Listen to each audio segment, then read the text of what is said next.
Sir Gangaram अस्पताल, जो दिल्ली में एक प्रमुख सुपर स्पेशलिटी अस्पताल है, ने रॉयल केयर सुपर स्पेशलिटी अस्पताल कोयम्बटूर के साथ मिलकर एक ऐतिहासिक सहयोग की घोषणा की है।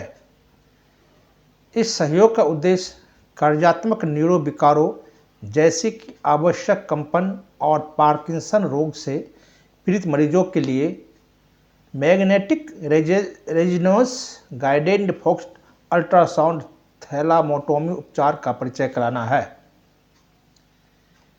यह एक अग्रणी संयुक्त पहल है जो उत्तरी भारत में पहली बार उपलब्ध हो रही है। सर गंगाराम अस्पताल आवश्यक बुनियादी ढांचा, जिसमें अत्याधुनिक 3 टेस्ला MRI स्कैनिंग प्रणाली और विशेषज्ञ चिकित्सा कर्मी शामिल है, यह सुविधा प्रदान करेगा। जबकि रॉयल केयर सुपर स्पेशलिटी अस्पताल अपनी विशाल अनुभव और डिवाइस प्रदान करेगा, जिसका उपयोग 150 से अधिक सफल प्रक्रियाओं में किया जा चुका है। MRGFUS प्रक्रिया, जिसे भारत ने केंद्रीय औषधि मानक नियंत्रण संगठन और अमेरिकी खाद्य और औषधि प्रशासन द्वारा मंजूरी प्राप्त है, जो मस्तिष्क के उप मिलीमीटर क्षेत्रों को सटीक रूप से लक्षित करने की अनुमति देता है, ताकि पार्किंसन रोग के लक्षणों को कम किया जा सके। यह उन्नत उपचार उन मरीजों के लिए दीर्घकालिक राहत प्रदान करने के लिए सिद्ध हुआ है, जिन्होंने पारंपरिक उपचारों के प्रति सकारात्मक प्रतिक्रिया नहीं दी है। यह प्रक्रिया उच्च योग्य न्यूरोसर्जनों और न्यूरोलॉजिस्टों की टीम द्वारा दी जाएगी, जिन्होंने फोकस्ड अल्ट्रासाउंड तकनीक में विशेष प्रशिक्षण प्राप्त किया है। सर गंगाराम अस्पताल और रॉयल केयर सुपर स्पेशलिटी अस्पताल के बीच यह सहयोग आवश्यक कंपन और पार्किंसन रोग से पीड़ित मरीजों के लिए जीवन को बदलने वाला लाभ प्रदान करने का वादा करता है। इस अवसर पर एक प्रेस कॉन्फ्रेंस का आयोजन किया गया, जिसमें सर गंगाराम अस्पताल के चेयरमैन डॉक्टर अजय स्वरूप ने प्रेस वार्ता को संबोधित करते हुए कहा कि ये जो ट्रीटमेंट है ये मेनली पार्किंसन डिजीज़ के लिए है। पार्किंसन डिजीज़ आप शायद जानते होंगे, एक प्रॉब्लम है जिसमें पेशेंट को बहुत ज़्यादा ट्रेमर्स होते हैं, मतलब हाथ की उंगलियां वगैरह में बहुत ज़्यादा ट्रेमर्स होते हैं और उसके लिए काफ़ी हैवी डोजेस की दवाई देनी पड़ती है ज़िंदगी भर के लिए, और इन दवाइयों का काफ़ी साइड इफ़ेक्ट्स भी होते हैं, जिससे कि पेशेंट काफ़ी परेशान होता है। और ये एक डेबिलिटेटिंग डिजीज़ है, मतलब इससे पेशेंट का काम करने की शक्ति और क्वालिटी ऑफ लाइफ बिल्कुल बहुत ही ज़्यादा ख़राब हो जाती है। तो इस पर्टिकुलर मशीन से या इस पर्टिकुलर ट्रीटमेंट से एक अल्ट्रासाउंड रेस की वेव्स की वजह की को यूज़ करके ब्रेन का एक पोर्शन में ट्रीटमेंट किया जाता है और इसके काफ़ी अच्छे रिज़ल्ट्स आए हैं। और ये प्रोसीजर US FDA अप्रूव्ड है, तो मतलब कि कोई ऐसा नहीं है कि कोई एक्सपेरिमेंटल चीज़ है। तो ये हमें उम्मीद है कि इस मोडालिटी से, इस ट्रीटमेंट से हमारे जो अनफॉर्चुनेट पेशेंट्स हैं पार्किंसन के, और भी कई बीमारियां इससे कंट्रोल की जा सकती हैं, उनके लिए ये एक बहुत ही ज़्यादा लाभदायी होगा।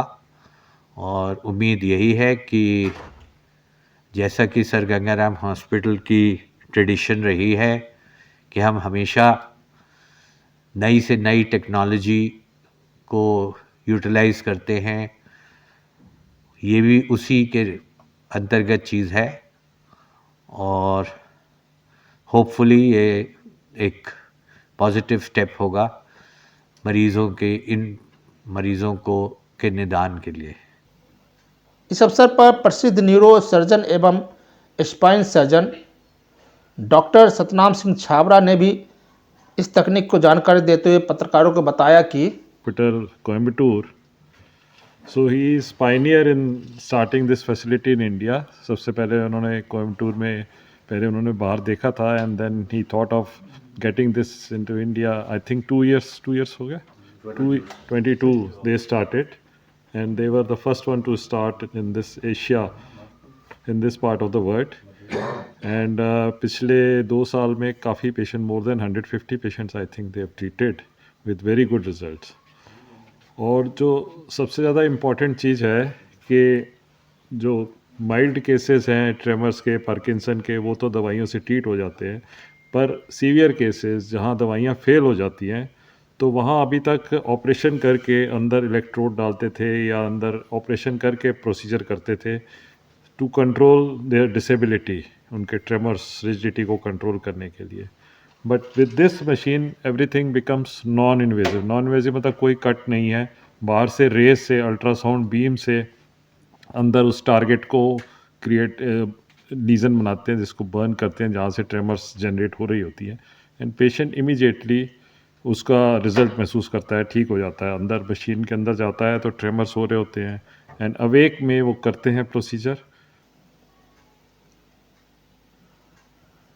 रॉयल केयर हॉस्पिटल कोयम्बटूर के विशेषज्ञ चिकित्सक डॉक्टरों ने इस तकनीक के बारे में भी पत्रकारों को बताया.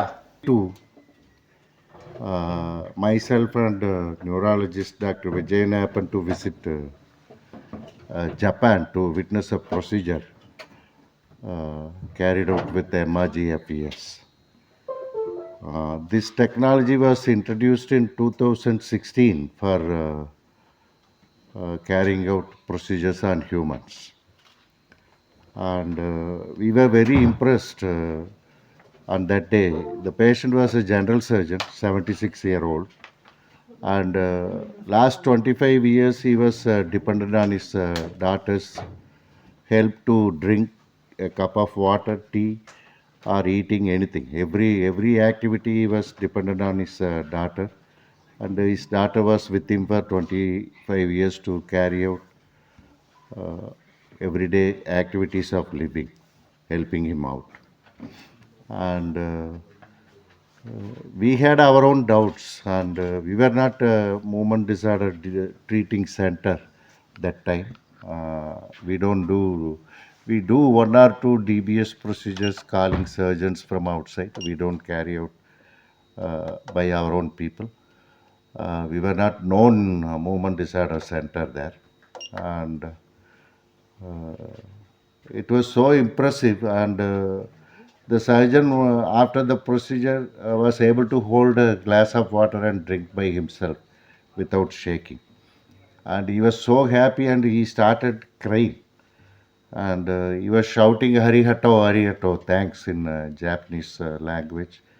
And I was impressed with it and came back, and we decided to have it finally. And no banker was ready to fund an ultrasound equipment which is so costly, which is costlier than an MRI. Bankers had their own doubts. They were telling it is only ultrasound machine. Why it is costing so much? It took almost 6 months to convince them with various data and equipments placed all over the world. Finally, we were able to convince a banker and fund the equipment, and equipment was erected in 2022. Initially, the technology was introduced to treat essential tremor and tremor-dominant Parkinson's disease. That was the approval given by FDA and other European regulatory authorities and others.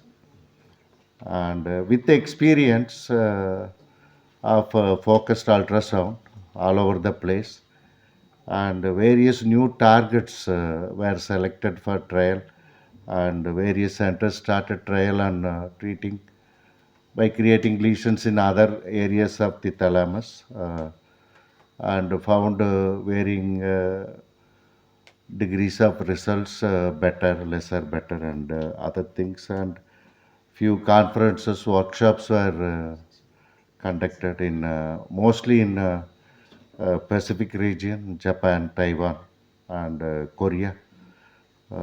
They do lots of movement disorders work. Japanese do huge work on movement disorders, and it was quite impressive. And with increasing targets in thalamus, the results are becoming better and better every day. And most of the targets are approved by FDA now. Our approval is Indian approval is a single approval called thalamotomy. This thalamotomy was carried out by neurosurgeons since very long time by using various methods, radio frequency, radiosurgery, and DBS.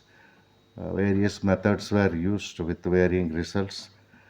All those procedures except radiosurgery were invasive. You need to put a burr hole and introduce something inside the brain, and foreign body was kept permanently.